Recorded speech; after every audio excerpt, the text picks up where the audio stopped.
कल नहीं हुई थी क्लास। ओम अज्ञानतिमिरान्धस्य ज्ञानञ्जनशलाकया रेड मॉर्निंग चक्षुरुन्मीलितं तस्मै श्रीगुरुवे नमः। जय श्री कृष्ण चैतन्य प्रभु नित्यानंद श्री अद्वैत गदाधर श्रीवासादि गौर भक्तवृंद। हरे कृष्ण कृष्ण कृष्ण हरे हरे राम राम राम हरे कृष्ण कृष्ण कृष्ण हरे राम हरे कृष्ण कृष्ण कृष्ण हरे कृष्ण कृष्ण हरे हरे राम राम राम। प्रभुपाद की जय। जय। तो आज हमारा श्लोक बहुत ही इम्पोर्टेंट है। आज 2 श्लोक इकट्ठे कवर करेंगे हम।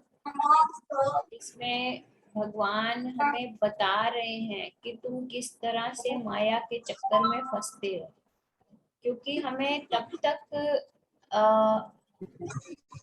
हम मुसीबत से बच नहीं पाते जब तक हमें रास्ता नहीं पता होता कि किस तरह से बचा जाए।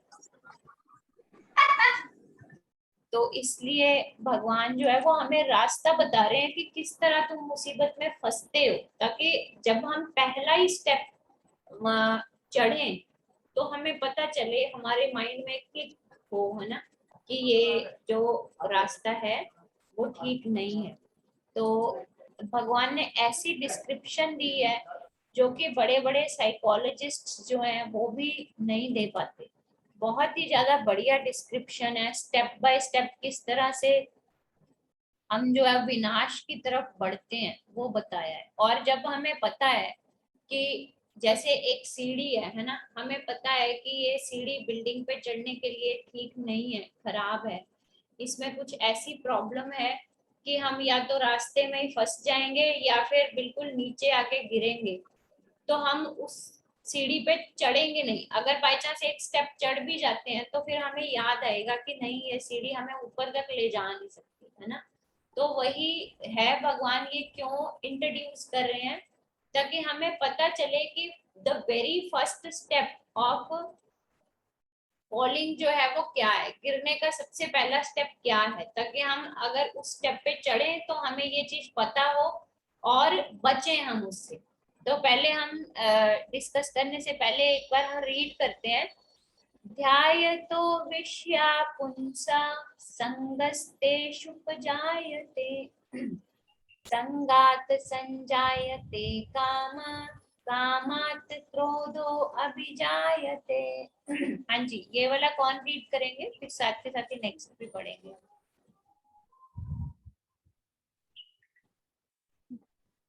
सीमा माता जी आप रीड कीजिए। हरि बोल।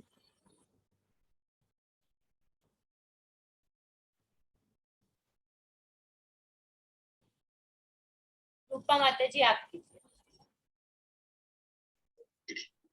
ध्यायतो विषयान् संगस्तेषु पूजयते संगातस्य सज्जायते कामः कामात् क्रोधो अभिजायते। हाँ जी, अब नेक्स्ट लेते हैं। नेक्स्ट श्लोक है, क्रोधाद् भवति सम्मोह सम्मोहात् स्मृति विभ्रम स्मृति भ्रंशात् बुद्धिनाशो बुद्धिनाशात् प्रणश्यति। हाँ जी, रश्मि माता जी आप पढ़िए ये वाला। क्रोधादवति सम्मोह सम्मोह स्मृति स्मृति सम्मोह स्मृति विभ्रम स्मृति भ्रंशात् बुद्धिनाशात् प्रणश्यति। हाँ जी, अब इनकी ट्रांसलेशंस पढ़ते हैं। जैसे मैंने पहले ही बताया था, स्टेप बाय स्टेप भगवान ने बताया है कि किस तरह से हमारा डाउनफॉल होता है। अनुवाद श्रील प्रभुपाद के द्वारा। श्रील प्रभुपाद की जय। इंद्रिय विषयों का चिंतन करते हुए मनुष्य में उनकी आसक्ति उत्पन्न हो जाती है, और ऐसी आसक्ति से काम उत्पन्न होता है, फिर काम से क्रोध प्रकट होता है। ये हो गया पहला स्टेप। जैसे हमने पिछले श्लोकों में किया था कि भगवान जो है वो कछुए की एग्जांपल दे रहे हैं कि कछुआ किस तरह से अपने सभी अंगों को संकुचित कर लेता है जब भी वो विषय वस्तुओं को या खतरे को अनुभव करता है ना। वही खतरा हम लोगों के लिए क्या है, विषय वस्तुएं हैं जो हमारी इंद्रियों को फंसाने का काम करती हैं। तो अब यहाँ पे भगवान ये कह रहे हैं कि जब भी विषय वस्तुओं के कांटेक्ट में हम आते हैं, जैसे हमने पीछे भी डिस्कस किया है कि विषय वस्तुओं से बचा नहीं जा सकता जब तक हम इस मटेरियल वर्ल्ड में हैं। हमारे आगे ऑब्जेक्ट्स तो आएंगे ही आएंगे, ठीक है। तो इसलिए अब ऑब्जेक्ट्स आते हैं, लेकिन उन ऑब्जेक्ट्स के साथ हमारी आसक्ति किस तरह से बन जाती है, उसका सबसे पहला जो स्टेप है वो क्या है,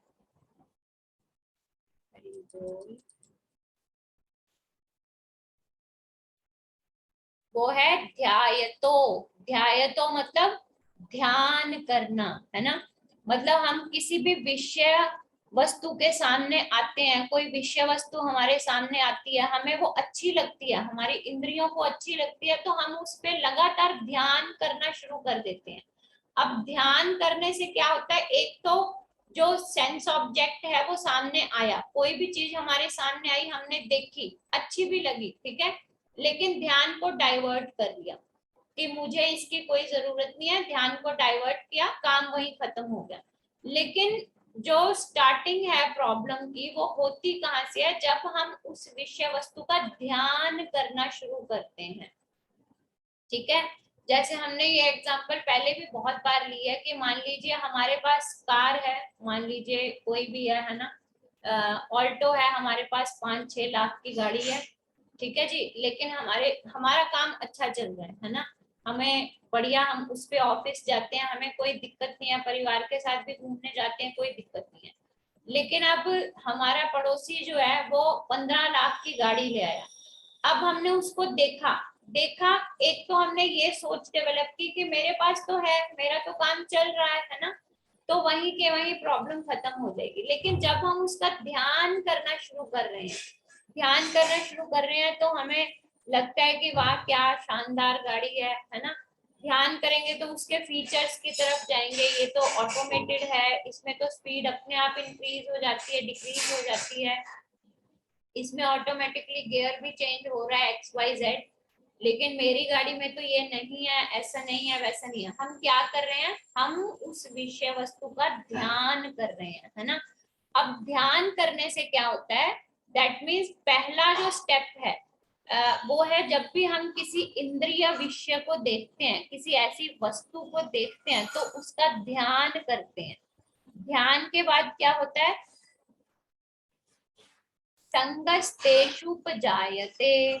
संग मतलब आसक्ति, बार बार बार बार बार बार उसी चीज के बारे में सोचने से हमें उसके साथ आसक्ति हो जाती है, हमें अटैचमेंट हो जाती है उस चीज के साथ, है ना। जब अटैचमेंट हो जाएगी तो हम क्या करेंगे, उसको प्राप्त करने की कोशिश करेंगे, ठीक है। समझ आया ना, 2 स्टेप्स पहले कौन से हैं, ध्यान करना, किसी भी चीज का लगातार ध्यान करते जाएंगे तो उस वस्तु को पाने के लिए हमारी आसक्ति डेवलप हो जाएगी, अटैचमेंट हो जाएगी हमें उस चीज के साथ। आगे क्या होगा, संगात संजायते काम। तो जब हम उस चीज के साथ आसक्त हो जाएंगे, मतलब अटैचमेंट हो जाएगी, मटीरियली हमें उस चीज से प्रेम हो जाएगा, तो क्या होगा, फिर हमारे मन में इच्छा जागृत होगी कि हमारे पास भी ये चीज होनी चाहिए, है ना। काम, काम का मतलब सिर्फ वो ही नहीं है कि जो फीमेल एंड मेल के अंदर रिलेशनशिप है सिर्फ उसे ही काम या लस्ट कहते हैं हम। काम का मतलब हर वो इच्छा है जो हम अपनी इंद्रिय तृप्ति के लिए करते हैं। तो पहला स्टेप है ध्यायतो, मतलब हम बार बार बार बार बार बार उसी वस्तु का ध्यान कर रहे हैं। दूसरा स्टेप है संग। संग मतलब हमारी उसके साथ अटैचमेंट बन गई क्योंकि हम लगातार उसका ध्यान कर रहे थे। तीसरी स्टेप क्या है, काम। तो फिर हमें उसकी प्राप्ति की इच्छा होनी शुरू हो जाएगी। और हमें ये पता ही है कि अगर इच्छा जो है वो पैदा हो जाती है तो आगे क्या होता है, क्रोध अभिजायते, तो क्रोध की उत्पत्ति होना शुरू हो जाती है। मान लीजिए अब हमारी सैलरी उतनी ही है कि हम 5 लाख की गाड़ी ही ले सकते हैं, उसे ही मेंटेन कर सकते हैं, है ना, लेकिन अब हमारी आसक्ति कहाँ बन गई, 15 लाख की गाड़ी में। तो क्या होगा, हम हमें क्रोध आता रहेगा कि हम जल्दी से जल्दी पैसा जोड़ें, यहाँ से भी बचाएं वहां से भी बचाएं, और अगर नहीं बचा पाएंगे तो जितनी बार पड़ोसी की गाड़ी को देखेंगे उतनी बार क्रोध आएगा। ठीक है, इतना समझ आया, ये स्टेप बाय स्टेप। पहला है ध्यान करना, दूसरा है आसक्ति डेवलप हो जाना, अटैचमेंट हो जाना, अटैचमेंट के बाद फिर उसकी प्राप्ति की इच्छा होनी, और अगर इच्छा बनती है तो क्रोध आता है। आगे देखिए कितना सुंदर भगवान कह रहे हैं, क्रोध से क्या होगा, सम्मोह, क्रोध, क्रोध, क्रोधात भवति सम्मोह, सम्मोह मतलब डेल्यूजन, मतलब भ्रम पैदा होना शुरू हो जाएगा।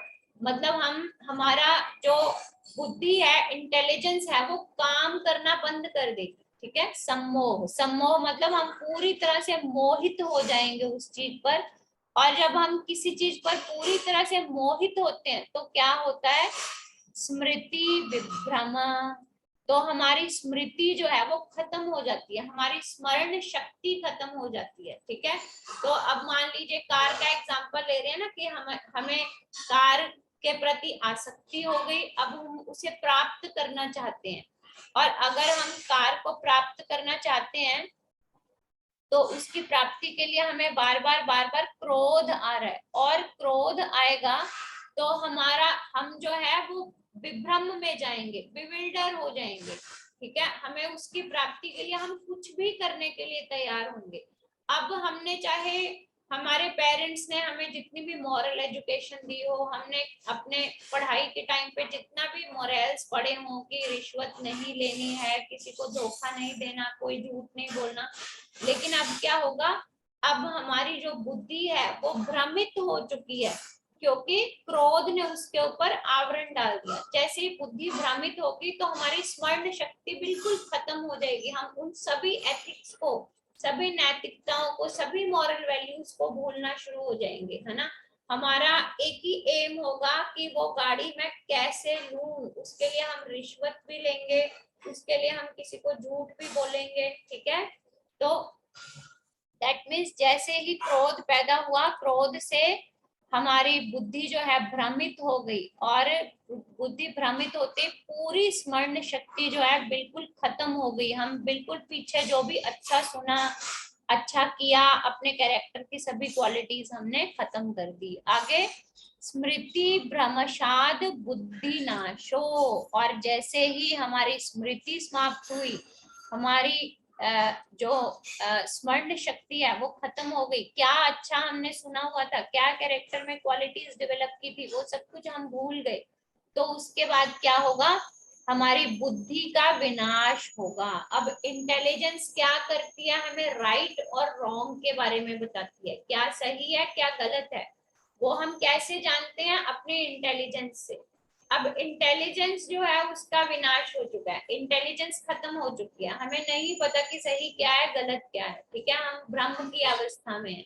तो क्या होगा, जब सही या गलत की पहचान नहीं होती तो हर कॉस्ट के ऊपर इच्छा की पूर्ति के लिए हम क्या करते हैं, हम अपनी इच्छा की पूर्ति हर हर कीमत पर करना चाहते हैं, और इच्छा की पूर्ति करते हुए वो कीमत चुकाते हुए हमारा डाउनफॉल होना शुरू हो जाता है। क्या होता है एट द एंड, बुद्धि नाशात प्रणश्यति, मतलब हमारा पतन होना शुरू हो जाता है, हमारी मॉरल वैल्यूज खत्म हो गई, हमारे सोशल एटिकेट्स खत्म हो गए, हम जितना भी स्पिरिचुअली एलिवेट हुए थे वो पूरी एलिवेशन जो है वो एकदम से डाउनफॉल में कन्वर्ट होगी।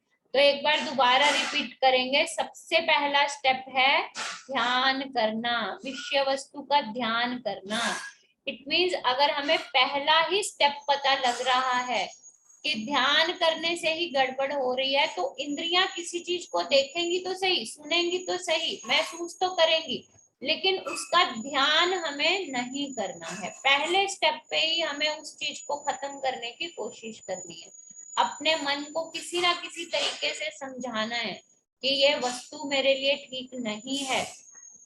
इस वस्तु की प्राप्ति से मुझे जितना लाभ नहीं होगा, जितनी खुशी नहीं मिलेगी, उससे ज्यादा मुझे दुख मिलेंगे, उससे ज्यादा जो है मेरी कठिनाइयां बढ़ेंगी। ठीक है, तो पहले स्टेप पे जब हम बुद्धि को समझा लेंगे तो बुद्धि राइट एंड रॉन्ग में डिफ्रेंशिएट कर पाएगी और हमारा विनाश जो है वो नहीं होगा। This is not only on spiritual platform. ये दोनों श्लोक जो है ये सिर्फ स्पिरिचुअल लाइफ के लिए नहीं बल्कि प्रैक्टिकल लाइफ के लिए भी उतने ही एप्लीकेबल हैं, क्योंकि आजकल की सोसाइटी में दिखावे के अलावा और कुछ भी रह नहीं गया है ना। और दिखावा जो है इन्हीं सारे चक्करों में घूमता रहता है। सबसे पहले हम वस्तु का ध्यान करते हैं, ध्यान करेंगे तो हमारी आसक्ति होगी उसकी तरफ, आसक्ति होगी तो हमारी इच्छा बनेगी उसको प्राप्त करने की, इच्छा बनेगी तो हमें क्रोध आएगा, और जब क्रोध आएगा तो हमारा जो भ्रम है वो बढ़ता जाएगा, हम मोहित होते जाएंगे उस चीज की तरफ, हमारी स्मृति बिल्कुल खत्म हो जाएगी। स्मृति खत्म होगी, आगे पीछे जो भी अच्छा सुना, अच्छा देखा, अच्छा समझा उसको भूल जाएंगे, बुद्धि का विनाश हो जाएगा। बुद्धि का विनाश होगा तो फाइनली हमारा पतन निश्चित है। ठीक है जी। तो इसके प्रैक्टिकली आजकल की सोसाइटी में देखें तो बहुत सारे एग्जाम्पल्स हैं। एज वेल एज अगर हम स्क्रिप्चर्स में जाएं तो एक बहुत ही अच्छी कथा आती है, आपने सुनी होगी, अजामिल की कथा। अजामिल एक बहुत वरिष्ठ ब्राह्मण परिवार में पैदा हुए थे, बहुत अच्छे ब्राह्मण थे, सारी अपनी ब्राह्मणिकल क्वालिटीज उनमें थी। लेकिन एक बार क्या हुआ, जंगल में हवन के लिए लकड़ियां लेने गए, वहां उन्होंने देखा कि एक वैश्या जो है एक शूद्र इंसान के साथ आलिंगन कर रही है। ऐसा दृश्य देखा, उनका उनका उस दृश्य की तरफ वो बार बार ध्यान देते गए, है ना, बार बार उसको सोचते गए। तो पहला स्टेप क्या हुआ, उन्होंने उसके ऊपर ध्यान लगाया। जैसे ही ध्यान लगाया तो उसके मन में इच्छा पैदा हुई। हालांकि वो वैवाहिक था, उसकी पत्नी जो है वो बहुत ही सुंदर और बहुत ही उच्च विचारों वाली ब्राह्मण परिवार की स्त्री थी, लेकिन उसकी क्योंकि ध्यान किसका कर रहा था, उस वैश्य का। तो वैश्य का ध्यान करने की वजह से क्या हुआ, उसने अपनी उसको वही सेम उसको प्राप्त करने की इच्छा पैदा हुई। इच्छा पैदा हुई तो बार बार उस पर कॉन्टेम्पलेट करता गया। तो क्या हुआ, उसने अपनी पत्नी का त्याग कर दिया, उसने अपने माता पिता का त्याग कर दिया, और अंत में वो उस वैश्या को अपने घर पे लेके आ गया, अपने परिवार का त्याग कर दिया, उस वैश्या को घर पे लेके आ गया। अब वैश्या की प्राप्ति तो उसकी होगी, लेकिन वैश्या की इच्छाएं पूर्ति करने के लिए फिर उसने अपने सारे ब्राह्मण के जो गुण थे उसके खत्म हो गए। चोरी भी करने लगा, लोगों को मारने भी लगा, जंगल में से जो भी आता जाता था उनका धन लूटने लगा। तो दिस इज द, ये बहुत अच्छी बड़ी कथा है, हम फिर कभी डिस्कस करेंगे, लेकिन ये इन शॉर्ट में आपको बता रही हूँ कि स्क्रिप्चर्स में भी ऐसी कथाएं हैं। ये श्रीमद् भागवतम में है, 6वें स्कंद में ये कथा, कि किस तरह से हमारा डाउनफॉल होता है। उसका जो कल्चर था, इतना अच्छे वरिष्ठ ब्राह्मण परिवार का पुत्र था, लेकिन किस तरह से उसकी बुद्धि जो है वो भ्रमित हुई केवल उस वैश्य का ध्यान करने से, और ध्यान करने से ही उसकी सारी क्वालिटीज का नाश हो गया। उसका जितना भी स्पिरिचुअल लेवल था वो एकदम से नीचे गिर गया। और उसी तरह से दूसरी कथा एक और आती है, आप लोगों ने वो तो अवश्य ही सुनी होगी, कि क्रोध से किस तरह से बुद्धि विभ्रमित होती है। दक्ष प्रजापति की कथा सुनी होगी। दक्ष प्रजापति ने एक यज्ञ किया। वैसे हमें पता ही है कि दक्ष प्रजापति की पुत्री सती जो है वो विवाहित थी भगवान शिव से, और दक्ष प्रजापति भगवान शिव से उनकी विवाह करना नहीं चाहते थे, लेकिन उन्होंने अपने पिता ब्रह्मा जी के कहने पे कर दिया था। तो अब यज्ञ जब उन्होंने किया तो यज्ञ में जब वो एंटर हुए तो सभी देवता जो है वो खड़े हुए, लेकिन ब्रह्मा जी और शिव जी जो है वो खड़े नहीं हुए। खड़े होकर उन्होंने सम्मान नहीं दिया। ब्रह्मा जी क्यों नहीं खड़े हो? क्योंकि वो उनके पिता थे, इसलिए वो अपने पुत्र को खड़े होकर सम्मान दे ना दे, वो मॉरल्स नहीं थे, ठीक है। और भगवान शिव क्यों खड़े नहीं हुए? क्योंकि भगवान शिव जो है वो भगवान राम के ध्यान में लीन थे, ठीक है जी। उसी से क्या हुआ, दक्ष प्रजापति को क्रोध आ गया, ठीक है, कि ये मेरे सम्मान में खड़ा क्यों नहीं हुआ। और जब क्रोध आता है तो क्या होता है, विभ्रम, ठीक है। इंसान जो है वो भ्रमित हो जाता है। भ्रम जब उसके मन में पैदा हुआ कि ये क्यों नहीं खड़ा हुआ, इसको होना चाहिए था, बार बार वो उसी चीज पे कॉन्टेम्पलेट करता रहा कि ये मेरा जमाता है, जमाई है, इसको खड़ा होना चाहिए था, सभी देवताओं ने मेरा सम्मान नहीं किया, इसने मेरा, सभी देवताओं ने किया लेकिन इसने मेरा सम्मान नहीं किया। तो उसके मन में क्रोध उत्पन्न हुआ, जबकि उसको पता था कि भगवान शिव महाकाल हैं, देवों के देव हैं। लेकिन फिर भी क्रोध से क्या हुआ, उसकी स्मरण शक्ति बिल्कुल खत्म हो गई। उसको सब भूल गया कि जो भगवान शिव हैं वो क्या पर्सनालिटी है, वो सभी देवों के भी देव हैं, अग्रणी है सबसे, है ना। उनको ये उनकी स्मरण शक्ति जो है खत्म हो गई। और जैसे ही स्मरण शक्ति खत्म हुई तो क्या हुआ, बुद्धि का विनाश हो गया। उनको वो ये भूल गए क्या सही है क्या गलत है। उन्होंने एकदम से भगवान शिव को श्राप देने शुरू किए कि सभी देवताओं को अपना जो हवन का भोग है वो प्राप्त होगा, यज्ञ का भोग प्राप्त होगा, लेकिन आपको यज्ञ की आहुतियां जो है वो नहीं मिलेंगी। इस तरह से उन्होंने भगवान शिव को श्राप दिया। और जैसे ही उन्होंने श्राप दिया तो नंदीश्वर और जो शिव के अन्य जो थे गण थे, उन्होंने भी श्राप देना शुरू कर दिया। और फिर हमें पता है कि आगे फिर से दक्ष ने एक यज्ञ किया और उसमें माता सती जो है उनको ये पता चला कि किस तरह से मेरे पति महादेव की जो है इंसल्ट की गई फिर से दूसरे यज्ञ में भी। तो वो अग्नि में उन्होंने अपनी देह का त्याग कर दिया। कहने का मतलब क्या है कि बुद्धि जो है इतनी खत्म हो जाती है, इतना विनाश हो जाता है बुद्धि का जब भी हमें क्रोध आता है कि हमें जिनसे प्रेम है उस प्रेम को भी हम भूल जाते हैं। दक्ष प्रजापति की लाडली बेटी थी सती, लेकिन भगवान शिव पे क्रोध आया, भगवान शिव से उनको द्वेष पैदा हुआ, तो उसमें वो अपनी पुत्री के प्रेम को भी भूल गए। और अंत में क्या हुआ, हमें पता ही है कि फिर भगवान शिव जो है उन्होंने अपना एक और अंश उत्पन्न किया और उस अंश ने जो है दक्ष प्रजापति का गला जो है वो काट दिया और उसके ऊपर फिर बाद में बकरे का सिर जो है लगाया गया, है ना। लेकिन ये स्टार्टिंग कहाँ से हुई, केवल और केवल क्रोध से। और क्रोध क्यों पैदा हुआ, इच्छा से। इच्छा क्या थी कि मेरा सम्मान किया जाए। तो इसलिए दीज आर द स्टेप्स, कैसे हमारा डाउनफॉल होता है उनको ध्यान रखते हुए फर्स्ट ऑफ ऑल तो जो भी अगर हमें लगे कि इस विषय में, इस ऑब्जेक्ट में, इस चीज में मेरा मन बार बार अटक रहा है, तो पहले स्टेप पे ही हमें अपने मन को समझा लेना चाहिए कि नहीं ये ठीक रास्ता नहीं है। हमें अपने मन को समझाना है, हमारी जो कंडीशन है उसके अकॉर्डिंग हमें चेक करना है, ठीक है। और उन इच्छाओं को ऑलरेडी जो है वो डबटेल कर देना चाहिए भगवान की इच्छा के साथ, ठीक है। तो दिस वाज फॉर टुडे। और अभी हम चैंटिंग करेंगे।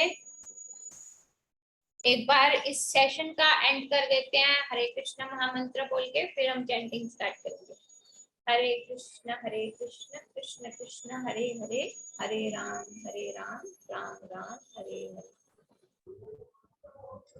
तो अभी अगर आप लोग